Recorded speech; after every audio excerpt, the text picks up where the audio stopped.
अस्सलाम वालेकुम दोस्तों, मेरा नाम है साजिद अली और आप देख रहे हैं मेरा YouTube channel Sajid Ali official. उम्मीद करता हूँ दोस्तों कि आप लोग खैर खैरियत से होंगे। दोस्तों आज की वीडियो बहुत ही मालूमाती वीडियो हो जिससे आप लोगों को बहुत मालूमात हो जाएगी।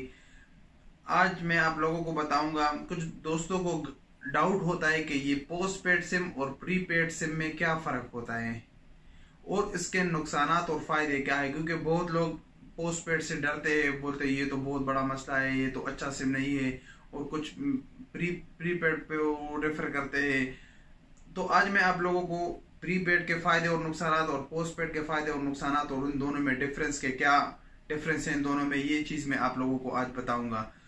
तो वीडियो को पूरे देखना। अगर वीडियो पसंद है तो लाइक करना। अगर आप हमारे चैनल पर नए हैं तो मैं आपको रिकमेंड करता हूँ हमारे चैनल को सब्सक्राइब करें और घंटी के निशान पर भी क्लिक करें, क्योंकि हम इसी तरह नई वीडियो बनाते हैं ताकि उसकी नोटिफिकेशन आप लोगों को मिलती रहे। अच्छा दोस्तों, जैसे कि नाम से पता है कि सबसे पहले हम लोग बात करेंगे प्रीपेड पे। जैसे कि इसके नाम से पता लगता है प्रीपेड, यानी पहले आप लोग पेमेंट करोगे, उसके बाद आप लोगों को पैकेज मिलेगा, उसके बाद आप लोग कॉल कर सकते हो और इंटरनेट वगैरह यूज कर सकते हो। प्रीपेड यानी पहले आपको पेमेंट करना पड़ेगा और फिर आप उसको यूज कर सकते हो। और पोस्ट पेड वो सिम है जो पोस्ट पेड यानी पहले आप यूज करो उसको, जितना भी आपका डेटा हो कॉलिंग हो जो भी हो आप यूज करो, उसके बाद आपके महीने का जितना भी पैसा बनता है वो आप बाद में पे करो।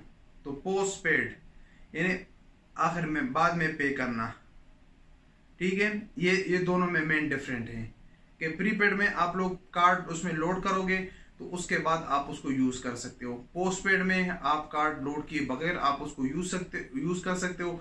उसमें एक महसूस लिमिट होता है, जितना आप लोगों को क्रेडिट वो देता है उसी लिमिट तक आप उसको बगैर पेमेंट किए हुए यूज कर सकते हो। उसके बाद आप लोग उसको पेमेंट करोगे। तो प्रीपेड में क्या फायदा है और क्या नुकसान है, इसी पे अभी हम आते हैं।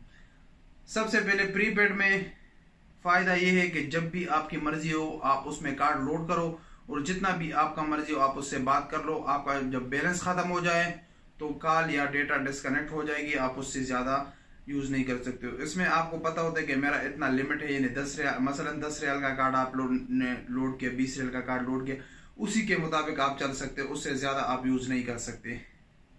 तो ये आपके मनी सेविंग के लिए ये आपका फायदा है। नुकसान प्रीपेड का क्या है? प्रीपेड का ये नुकसान है कि आपको कभी कभी आपको जरूरत होती है, आपके पास कार्ड अवेलेबल नहीं होता, आप यानी कार्ड लेने के लिए कोई यानी मार्केट वगैरह आपके नजदीक नहीं होता और आपको किसी को जरूरी कॉल या आपको डेटा यूज करना होता है लेकिन आप यूज नहीं कर सकते।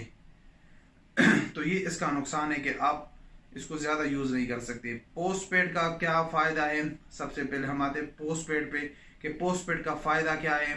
पोस्ट पेड का फायदा ये है कि आप एक लिमिट तक इसको बिना पैसे दिए हुए आप इसको यूज कर सकते हो। यानी मसलन मैं आप लोगों को किसी भी यहाँ सऊदी अरब में मैं आप लोगों को बात करूँ, जेन की सिम ले लेते या HTC या मोबाइल किसी भी कंपनी का आप लोग ले ले, उसमें आप एक पैकेज कर ले, मंथली आपका पैकेज हो, मसलन आपका मंथली पैकेज है तो महीना जब खत्म हो जाए तो वो पैकेज ऑटोमेटिक रिन्यू हो जाएगा और आपको वो कुछ टाइम मिलता है उसमें 10-15 दिन के, उस 10-15 दिन के बाद आप लोग पेमेंट कर लो। यानी अगर आपके पास उसी वक्त पैसे नहीं है तो आप वो 10-15 दिन के बाद भी उसका पेमेंट कर लो, कोई मसला नहीं। आपके जो भी यानी आज अगर उसके 50 रियाल है तो हफ्ते के बाद भी उसके 50 रियाल है, तो आप उसमें आपके पास उस टाइम पैसा नहीं तो आप उसको डिले कर सकते हो, कोई मसला नहीं हो उसमें।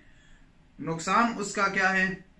सबसे बड़ा नुकसान पोस्ट पेड का कि भाई अगर आपने महीने के बाद पैसे दिए या नहीं, अगर पैसे ना भी दिए तो आपका पैकेज ऑटोमेटिक रिन्यू हो जाएगा, वो आपके क्रेडिट में जमा हो जाएगा। यानी 50 रियाल का पैकेज है, आपने कोई यूज नहीं किया उसको, तो महीने के बाद वो ऑटोमेटिक रिन्यू हो जाएगा। 50 रियाल आपके अकाउंट में आप माइनस रहेंगे, यानी वो उन कंपनी का आपके ऊपर कर्ज है, अगले महीने 50 रियाल वो उसी तरह चलता रहेगा, वो आपके अकाउंट में जमा होते रहेंगे कि माइनस में कि इतना आपको उसका कर्ज आपके ऊपर बढ़ता रहेगा। तो ये इसका नुकसान है। लेकिन अगर आप रेगुलरली आप एक पैकेज को चलाना चाहते हो तो आपके लिए फिर पोस्ट पेड बहुत अच्छा है, क्योंकि पोस्ट पेड में आपको कुछ दिन इंतजार करके भी पैसे जमा कर सकते हो, कोई मसला नहीं होता आपको। आप यानी मसलन शहर से बाहर हो, कहीं पर भी हो, तो आपका पैकेज ऑटोमेटिक रिन्यू हो जाएगा। ये ऐसा नहीं होगा कि यार मेरा तो पैकेज कल खत्म हो गया, अभी मेरे पास कार्ड नहीं है, मैं कार्ड लूंगा तो उसके बाद मेरा पैकेज, मैं अपना पैकेज दोबारा एक्टिवेट करूंगा। आपका पैकेज ऑटोमेटिकली उसमें एक्टिवेट हो जाता है और आपके पास जब भी पैसे आ जाते हैं आप वहां पे जाके फ्रेंचाइज में पैसे जमा करना हो आप, या अपने मोबाइल से अपने अकाउंट से, बहुत सारे तरीके हैं उसके, आप उससे पैसे जमा कर सकते हो।